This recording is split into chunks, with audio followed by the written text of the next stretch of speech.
Hello hello साथीहरू, दर्शन नमस्ते नमस्कार सम्पूर्ण मित्रहरूलाई।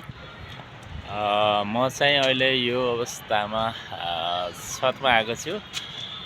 स्वागत छ सम्पूर्णलाई मेरो मिनी भ्लगमा, मेरो भिडियो हेर्ने सम्पूर्ण मित्रहरूले। र के छ हालखबर, कहाँदेखि हेर्दै हुनुहुन्छ, कस्तो अवस्थामा हुनुहुन्छ र कस्तो छ हजुरहरूको कामको अवस्था।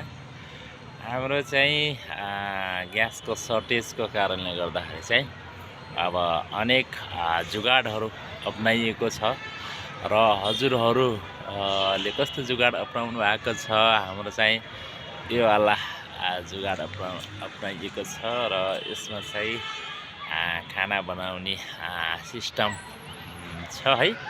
अनि तपाईहरुतिर के कसो छ भन्नुभयो कि चालु गर्दै हुनुहुन्छ कि र कस्तो जुगाड अपनाउनु भएको छ। मलाई लाग्छ कि त्यो स्टोभ हुँदैन, स्टोभ चाहिँ बेस्ट लाग्छ है त। र कहाँदेखि हेर्दै हुनुहुन्छ सबैजनाले भिडियोलाई लाइक कमेन्ट सेयर गरिदिनु होला र हजुरहरूले कुन जुगाडले खाना बनाउँदै हुनुहुन्छ होटल लाइनमा कमेन्ट गर्नुहोला। हस्त जय नेपाल, अल द बेस्ट।